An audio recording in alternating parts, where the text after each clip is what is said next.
Hi guys, it's Kako from Kako Moto, and today we're reviewing and riding the R1200 GS by BMW.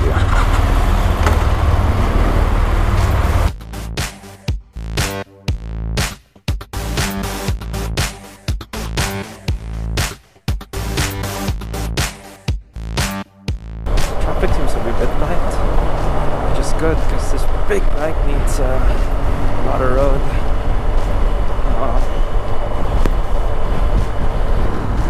Something about the GS is I've always loved the GS. I think the first exposure I've had to the GS was when I saw it in Long Way Round, and that was before I started riding motorcycles. But it's the kind of bike that really got my blood flowing when it comes to bikes, and it's truly the first bike I actually craved. Now the R1200 is the 2017 version, so it's the updated model of BMW, and so far it's so good. I've never actually tried the GS before this, so it's very interesting for me to actually, sometimes they say don't meet your heroes, but so far in the first day or so I've had this bike, it's been amazing.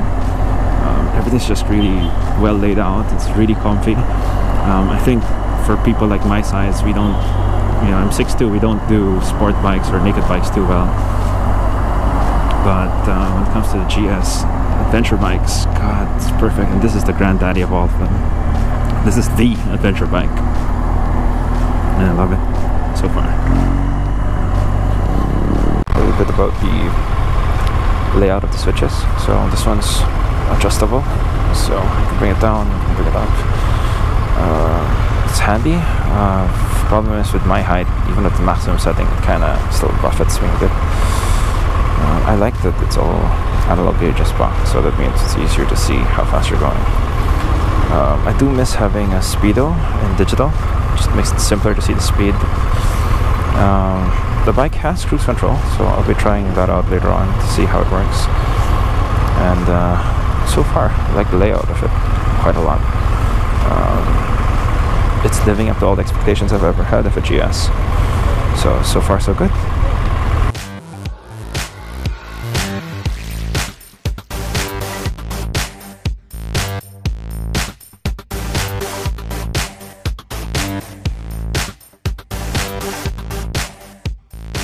Very nimble.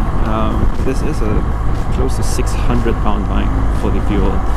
But when you're moving, it's nimbler than any other bike that I've ever tried. So it's very stable at speed and very light through the corners once you have a little bit of speed going under you.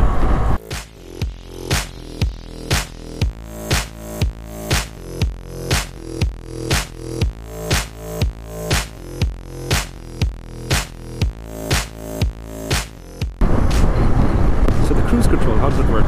Flip the switch, you flick it on, and there you go. It's really nice when you're riding along and you don't want to rest your right hand a bit from twisting from it. So I really like the cruise control function. Now there's something I love about this bike, it's that the quick shifter works amazing. So look, no clutch, just kick the upshift and it shifts 5th gear, 6th gear. It works downshifts also, 5, 4, it's all automatic. So it's just so simple to have a quick shifter. You just kick it up, kick it down, you go up and down in gears without even having to think about it anymore. So all in all, this bike is just perfect for cruising. It's at home on the road. Here we are, we're in Tarlac now, going across some massive things.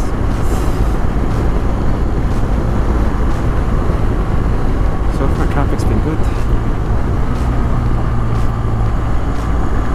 Possibly thanks to a bridge that was sort of out, which is only possible to light vehicles, so a lot of the trucks had to turn back. So because of that, more or less free rein of the road. And of course, this new road in Tarlac is a lot wider than it used to be. Unfortunately, like half the road's taken up by the drying alag. So that's a bit annoying, but what can you do? So the ride should be about 4 hours from our takeoff point, which was NX. So it's been about an hour, possibly an hour and 15 since then. So maybe 2.5, 3 hours of the road. Thankfully the R1200 is amazing. It's super comfy. I had a little bit of cramps on my side. It's a good thing that before I left I could adjust the seat. Now adjusting the seat on the R1200 is as simple as like putting 2 tabs underneath the seat and suddenly it's on higher position. So the bike I'm using now, it's on its a shorter and lowered suspension, which is annoying, but can't be faulted because they have most of the riders in the Philippines are not 6'2", and they can't actually fit. So I do wish it was taller, but what can you do?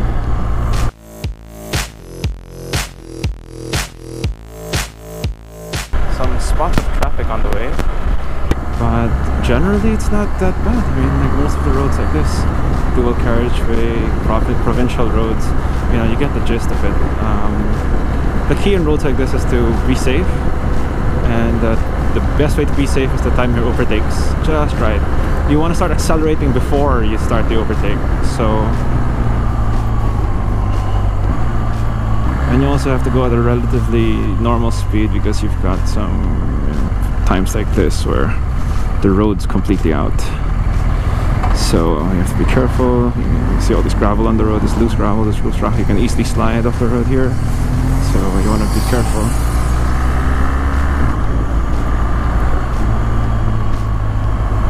But the GS, for such a big bike, she's handling everything with the plumb, you know. Easy to maneuver. The turning radius is really tight because the handlebars turn all the way to the end. I really like it.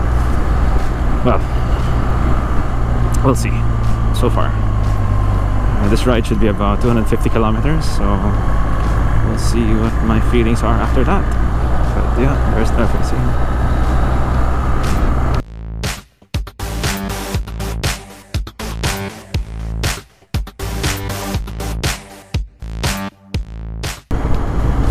So one of the things I love about the bike is just the amount of torque you have. So here we're doing around 80 in 5th gear.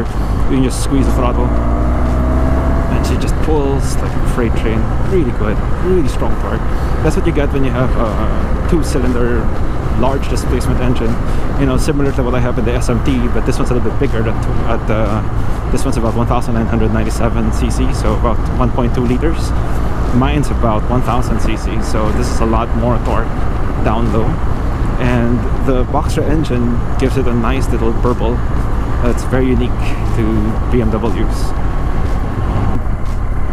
Well, 30 minutes away from the place, and look at that view. And look at this empty road. Nice. Roads like these, twisty, undulating, the 1200 GS really does feel like a tiny bike. I mean, not in terms of physical size, but in terms of weight handles, it's just really nice and tight. And because of all the torque down low, you can be in like 4th gear, slow down for this corner, don't have to shift down, just power out. And you get power. It's a great bike. And you get power.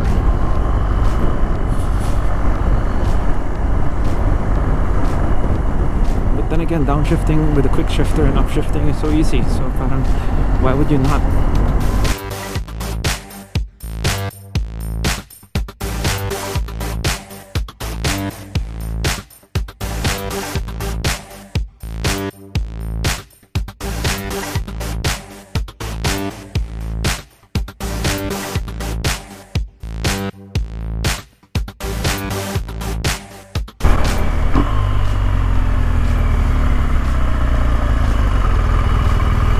And we're here. Coastal Cove. Took so long, but I think just the weather was just so hot.